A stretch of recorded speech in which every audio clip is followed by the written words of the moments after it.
Welcome back to medical hood channel. आप सबके काफ़ी सारे कमेंट्स आ रहे थे कि जीके के ऊपर, एसजीपीजीआई के ऊपर और एक वीडियो बना दीजिए जिससे हमारी हेल्प हो सके। So previous year paper analysis करके मैंने आइडेंटिफाई किया है कि ये सारी चीज़ें इंपॉर्टेंट हैं, सिर्फ और सिर्फ इंपॉर्टेंट चीज़ों के बारे में बात करें जिसके ज़्यादा चांसेस बनते हैं एग्ज़ाम में आने के लिए। तो हम स्टार्ट करते हैं बिना ज़्यादा देरी के। तो एक्सरे पहला क्वेश्चन, ये यूपी के अंदर दूसरे एग्जाम के अंदर आया हुआ है कि एक्सरे किसने डिस्कवर किया था। उसका आंसर क्या होगा? WC रोंगटीगन। आप स्पेलिंग समझिए, ROENTGEN, WC रोंटेजन, जो भी नाम इनका। फर्स्ट ICMR, ये कोविड के ऊपर पिछली बार काफ़ी सारे क्वेश्चन आए हुए थे। आपके पास चांसेस है कि कम आएंगे क्योंकि कोविड जब नया नया आया था इस वजह से उसके ऊपर क्वेश्चंस थे। इस बार नहीं लगता कि कोविड से क्वेश्चन आएंगे, बाकी सारी चीज़ों से लग रहा है कि ज़्यादा आएंगे। पर फिर भी फर्स्ट ICMR अप्रूव लैब जो RT-PCR की थी वो किस इंस्टीट्यूट ने की थी? वो क्या थी? IISc बॉम्बे ने। ठीक है, IISc बॉम्बे ने अप्रूव की थी पहली RT-PCR की लैब। ठीक है, अब हम कुछ बात कर लेते हैं। पिछली बार क्या है, काफ़ी सारे क्वेश्चन आए हुए थे नर्सिंग से, नर्सिंग की हिस्ट्री से रिलेटेड। जीके के अंदर क्या पैटर्न फॉलो होता है मेनली कि अगर 10 क्वेश्चन आएंगे तो वो चांसेस बनते हैं कि 1 से 2 क्वेश्चन हिस्ट्री से आएगा, 1 से 2 क्वेश्चन पोल साइंस से आएगा, 1 से 2 क्वेश्चन ज्योग्राफी से आएगा, और करंट अफेयर से 2-3 क्वेश्चन आएंगे, स्पोर्ट्स से आ जाते हैं 2-3 क्वेश्चन। तो ऐसे पैटर्न होता है हर एक एग्जाम के अंदर, यही मोस्टली फॉलो होता है। तो उसी के बेसिस पे मैंने क्वेश्चंस बनाए हैं। तो फ्लोरेंस नाइटिंगेल को आप सब जानते होंगे, जिनको नहीं पता उनके लिए मेन बातें हैं कि इनको हम क्या बोलते हैं, लेडी विद लैम्प बोलते हैं। कब बोर्न हुई थी? 12 मई 1820 में ये बोर्न हुई थी। डेथ का नहीं पूछते हैं, मोस्टली बोर्न का ही पूछेंगे। अगर पूछेंगे तो 12 मई 1820 में हुई थी।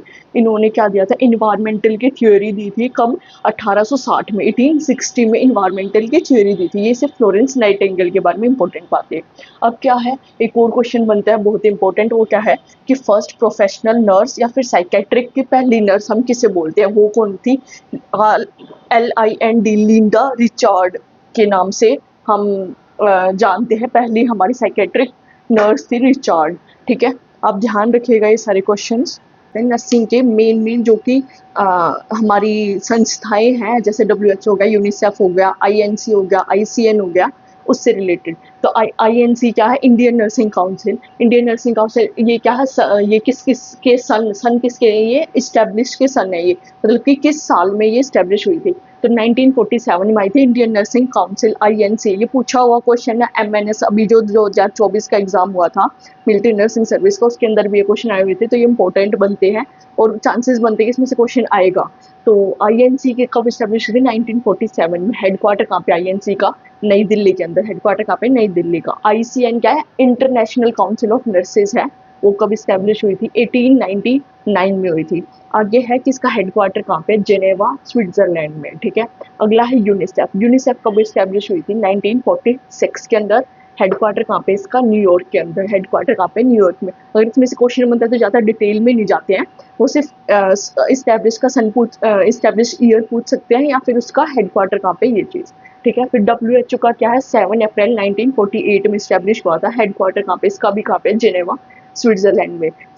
देखो, इंडिया का जो हेडक्वार्टर है, इंडियन नर्सिंग काउंसिल का जो हेडक्वार्टर वो इंडिया में ही होगा। तो इंडिया में मेन राजधानी है, कैपिटल क्या है इंडिया की? दिल्ली। तो इससे याद कर सकते हो कि इंडियन नर्सिंग काउंसिल का तो दिल्ली में ही होगा हेडक्वार्टर। अब ICN इंटरनेशनल और WHO इंटरनेशनल, इसका कहाँ पे? जेनेवा, स्विट्जरलैंड में, इन दोनों का हेडक्वार्टर। यूनिसेफ का याद करना बस आपको, कहाँ पे? न्यूयॉर्क के अंदर है। यूनिसेफ के फंक्शंस क्या है? मेन फंक्शन इसके ट्रिक से याद कर सकते हो, कई बार ये भी पूछ लेते हैं, आए हुए क्वेश्चन है, ये भी इंपॉर्टेंट क्वेश्चन है। किससे याद कर सकते हो? GOBI 3F से याद कर सकते हो यूनिसेफ के फंक्शन। अगर क्वेश्चन आएगा ज़्यादा से ज़्यादा डिटेल में तो सिर्फ इतना ही आ सकता है इसमें। तो G से क्या होता है? Growth chart. आप लिख लीजिएगा इस चीज़ को। G से क्या होता है? Growth chart. O is for ORS। B क्या होता है? ब्रेस्ट फीडिंग के लिए। I is for immunisation. F is for family planning. और दूसरा F किसके लिए? फीमेल एजुकेशन के लिए। तीसरा F किसके लिए? फूड सप्लीमेंटेशन के लिए। तो ये हो गया GOBI 3F। ये एक ट्रिक है जिससे आप आसानी से याद कर सकते हो इसके सारे फंक्शन। एक्सेप्ट करके भी डाल सकते हैं कि यूनिसेफ के ये फंक्शन है, एक्सेप्ट का करके डाल देगा। तो फिर आपको ये याद रखने जरूरी है GOBI 3F, उनकी क्या क्या फुल फॉर्म, इसके अंदर क्या क्या फंक्शंस इंक्लूड है, ये आप इससे समझ सकते हो। हमने नर्सिंग के बारे में बात कर ली, जितने भी इंपॉर्टेंट क्वेश्चंस आए हुए थे। अब हम बात करेंगे कि मोन्यूमेंट्स के ऊपर पिछली बार क्वेश्चन आया हुआ था कि मोन्यूमेंट्स जो जो फेमस मोन्यूमेंट्स हैं इंडिया के अंदर जिसमें से क्वेश्चन बनने के चांसेस होते हैं वो मैंने लिखे और वो किसने बनवाए थे उसके ऊपर मेन क्वेश्चन आता है। तो पहला क्या, जामा मस्जिद। जामा मस्जिद कहाँ पे? दिल्ली में। तो दिल्ली में वो किसने बनवाया था? शाहजहां ने बनवाया था। किसने बनवाया था? शाहजहां ने बनवाया था। जामा मस्जिद, रेड फोर्ट के ऊपर 2-3 बार क्वेश्चन आए हुए हैं काफी सारे एग्जाम्स में, तो ये इंपॉर्टेंट बनते हैं। इसलिए जामा मस्जिद किसने बनाया था? शाहजहां ने। रेड फोर्ट जो दिल्ली में है, रेड फोर्ट, वो किसने बनवाया था? वो भी शाहजहां ने बनवाया था। तीसरा है कुतुब मीनार। कुतुब मीनार भी दिल्ली के अंदर है, वो किसने बनवाया था? कुतुबुद्दीन ऐबक ने। किसने बनवाया था कुतुब मीनार? कुतुबुद्दीन ऐबक ने। ठीक है।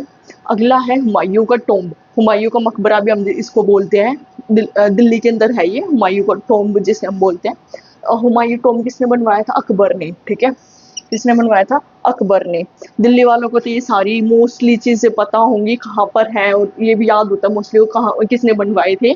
पर ये अगर आपके माइंड से स्किप हो जाए तो इंपॉर्टेंट क्वेश्चन बनता है इसमें से भी, तो ये आपको पता होने चाहिए। अगला है बीबी का मकबरा। बीबी का मकबरा वो किसने बनवाया था? आजम खान ने बनवाया था। बीबी का मकबरा किसने बनाया? आजम खान ने। अगला है gateway of India. Gateway of India कहाँ पे? मुंबई के अंदर है। वो किसने किसने बनवाया था? ब्रिटिश एम्पायर ने। किसने बनवाया था? ब्रिटिश एम्पायर ने बनवाया था गेटवे ऑफ इंडिया मुंबई का। अगला है हवा महल। हवा महल किसने बनवाया था? प्रताप सिंह ने। हवा महल किसने बनवाया था? प्रताप सिंह ने।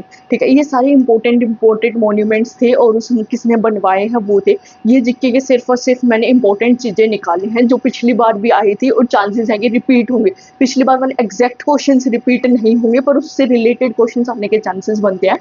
तो बाकी जीके और करंट अफेयर्स इतना बड़ा सब्जेक्ट है, उसमें हम एक्सपेक्ट ही कर सकते हैं कि ये सारी चीज़ें आएंगी। पूरा सिलेबस को कवर करना बहुत मुश्किल हो सकता है, हम सब चीज़ें नहीं पढ़ सकते। हम अगर उसमें से 10 क्वेश्चन में से भी अगर हमारे 5-6 क्वेश्चन अटैम्प्ट हो जाएंगे तो हमारी काफ़ी हेल्प हो जाती है कि हम अच्छा स्कोर कर पाए। इसलिए ये इंपॉर्टेंट चीज़ें हैं जीके से रिलेटेड। इंग्लिश जो है, इंग्लिश के लिए भी मेरे पास कमेंट आते हैं कि इंग्लिश पे कुछ वीडियो बना दो। इंग्लिश के लिए क्या है, हमने 9th-10th क्लास तक जितनी भी इंग्लिश पढ़ी हुई है उसी में से मोस्टली क्वेश्चंस आते हैं इंग्लिश के। ऐसा कुछ नहीं होगा, नॉर्मल आता है कि इंग्लिश के अंदर क्या क्या क्वेश्चंस बन सकते हैं कि स्पेलिंग मिस्टेक, एक तो स्पेलिंग मिस्टेक छाटना बता देंगे कि ये वाला सेंटेंस है इसमें क्या स्पेलिंग है, या फिर 3-4 ऑप्शन दे देंगे इसमें कौन से में स्पेलिंग मिस्टेक है। अब वो तो आपने वर्ड पढ़ा हुआ है कभी या फिर आपको पढ़ के समझ आ रहा है कि ये वाली स्पेलिंग गलत है, तभी आप आइडेंटिफाई कर पाओगे। वो वाली चीज़ें बनती हैं इंग्लिश के अंदर। या फिर वो कुछ करके क्या नाम है एक्टिव पैसिव वॉइस वाले दे सकते हैं क्वेश्चंस वो, या फिर एक सेंटेंस दे देंगे उसमें से इनकरेक्ट छाटना होगा आपको किस वाले सेंटेंस के अंदर कौन से वाला पार्ट इनकरेक्ट है। वो भी आपको अब रूल्स वगैरह पता होंगे या फिर पढ़ने से समझ आ रहा है, तो इतने डिफिकल्ट क्वेश्चन नहीं आएंगे कि आप उनको सोल्व ना कर पाओ। और क्या नाम है प्रीपोजिशन से क्वेश्चन आता है इंग्लिश के अंदर, क्या किससे ज़्यादा प्रीपोजिशन से क्वेश्चन आता है।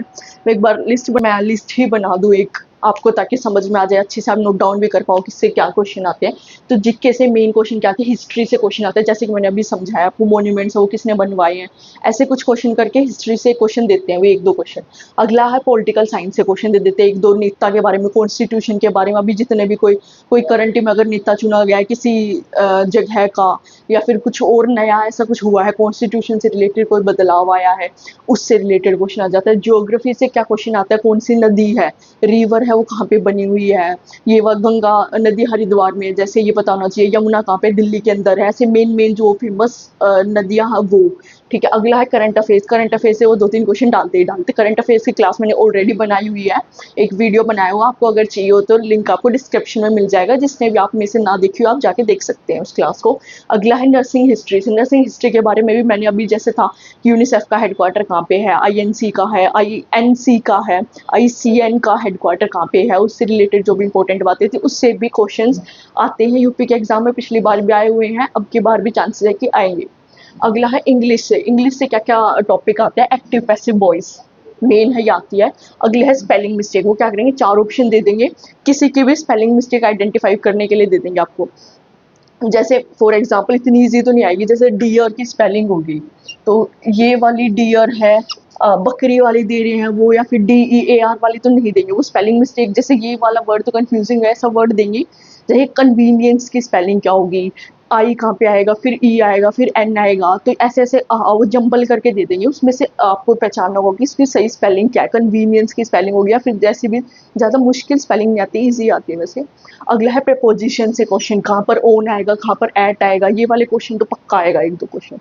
अगला है इनकरेक्ट सेंटेंस, जैसा कि मैंने पहले भी बताया, एक वो सेंटेंस दे देंगे आपको और उसमें से छांटना होगा उसका कौन सा पार्ट इनकरेक्ट है, या फिर कई बार ये भी दे देते हैं उस इनकरेक्ट पार्ट को बोलते हैं इसका ये वाला पार्ट इनकरेक्ट है, उसमें अंडरलाइन करके क्वेश्चन के अंदर, और इसका करेक्ट सेंटेंस क्या बनेगा नीचे, ठीक है, वो वाली बात करते हैं। अगला है सिनोनिम और एंटोनिम, ये वाले क्वेश्चंस भी आने के चांसेस बनते हैं, वो अगर 10 क्वेश्चन इंग्लिश के आएंगे तो सिनोनिम एंटोनिम वो डालेंगे ही डालेंगे। अगला अगर ज़्यादा से ज़्यादा आ जाएगा तो क्या डाल देंगे, वो आइडम्स डाल देंगे। आइटम्स हम हिंदी में मुहावरे बोलते हैं ना जैसे, तो मुहावरा कोई सिंपल सा जो मतलब मोस्ट फेमस मुहावरा का वो डालते, ज़्यादा डीप में आ जाता है, वैसे इंग्लिश इसमें आती नहीं है। रीजनिंग और मैथ्स के जो जो इंपॉर्टेंट टॉपिक है वो आप सबको पता होते हैं, वही वाले इंपॉर्टेंट टॉपिक्स हैं जो एग्जाम्स के अंदर आते हैं। रीजनिंग में वही है कि आपको टाइम डिस्टेंस के क्वेश्चन दे देंगे, या फिर घुमा के नर्सिंग के, पिछली बार उन्होंने क्या रखा था, नर्सिंग के क्वेश्चन डाल रखे थे कि एक डॉक्टर 140 पेशेंट को इतने घंटे में देखता है, 14 घंटे में देखते हैं तो 7 घंटे में वो कितने पेशेंट को देख पाएगा, ऐसे कुछ करके क्वेश्चंस थे। ऐसे ही मैथ्स के क्वेश्चन आते हैं, ज़्यादा मुश्किल क्वेश्चंस नहीं आएंगे मैथ्स और रीजनिंग के, और मैथ्स और रीजनिंग के थोड़ी बहुत आप प्रैक्टिस कर सकते हैं यूट्यूब से देख के। आप क्या करना, टॉपिक को सर्च करना नेट के ऊपर, यूट्यूब के ऊपर, और आपको वीडियोस दिख जाएंगे, आप देख सकते हो उससे रिलेटेड वीडियोस भी। सो मेरे से जितनी भी हेल्प हो सकती थी मैंने कोशिश की कि मैं आपकी कर सकूं। So thank you very much आपका वीडियो देखने के लिए। अगर मेरा आपको वीडियो पसंद आई तो लाइक और सब्सक्राइब जरूर कर देना। अगर आपके कोई भी डाउट हो तो आप मुझे कमेंट कर दीजिएगा, मैं कोशिश करती हूँ उन पर वीडियोज़ बना सकूँ। अगर आपके मेजर कमेंट आते हैं तो मुझे लगता है कि इस काफ़ी सारों ने उस बात पे बोला है। So thank you very much.